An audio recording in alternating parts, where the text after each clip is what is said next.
Hi, everybody. Dan Illman along with one of the great trainers in the game, Chad Brown, who is having already a phenomenal afternoon. We're Friday at Belmont Park. Let's first talk about Almanaar.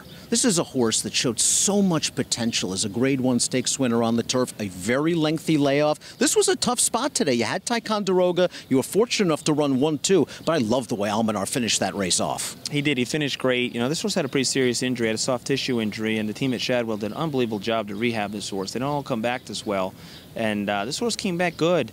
He was maybe a work short going in this race, actually, and you know, when the races went and it was, you know, written in a unique way that I didn't feel like I'd get another one in the near future, I decided to run him, and he was good enough to overcome being a work short, and Ticonderoga also ran well. Let's talk about Almanaar's future. This is a horse that's excelled at middle distances right now. This race today, 1 mile and a 16th. The horse's Grade 1 win at 1 mile and an 1/8. Do you think this is a horse that could perhaps stretch out to 1 mile and a quarter, races like the Arlington Million, or would you prefer to maybe even cut him back in distance down the road, a race like the 4-Star Dave? You have so many options with such a talented horse. Yeah, it's a great question. You read my mind with the first plan is I'd love to get this horse at Arlington Million. I was thinking that last year before the horse was injured.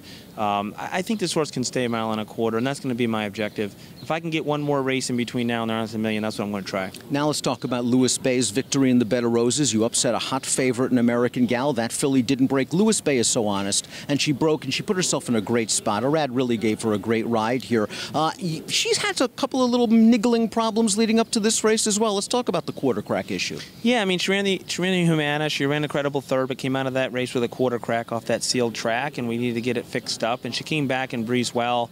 Thought it was a good spot to get her back to a track. We know she loves Belmont, and then she caught a good break early when American Gal missed the break, and she, you know, secured a great position and got the jump on every one turn for home. And another filly with a lot of versatility, a graded winner sprinting, of course a graded winner going 2 turns down the road. As a Saratoga kind of filly, do you see her in the sprint division? Yeah, I do, and you know, this is her last year racing, so we'd love to get a Grade 1 for her. She's been knocking on the door. I think Grade 1 placed 3 times now. A race like the Ballerina is what we're targeting. Let's talk about tomorrow, the Belmont Stakes. Gronkowski, you've only had him for a very short amount of time. This is a horse trying dirt for the first time off a little bit of a layoff. He is a good-looking horse. It's a big task, obviously, against Justify. But what's your first impressions of Gronkowski? My impressions are favorable. This horse was transferred to me, excellent condition from the previous trainer, and you know, under the direction of let's try to get to the Belmont if we can, but you don't have to run if you don't want to. So when I got the horse in, I figured, you know, let's give him a shot, give him a couple good breezes and see how he is. And if he's a grass horse, I can go to a race like the Belmont Derby and everyone's fine with it.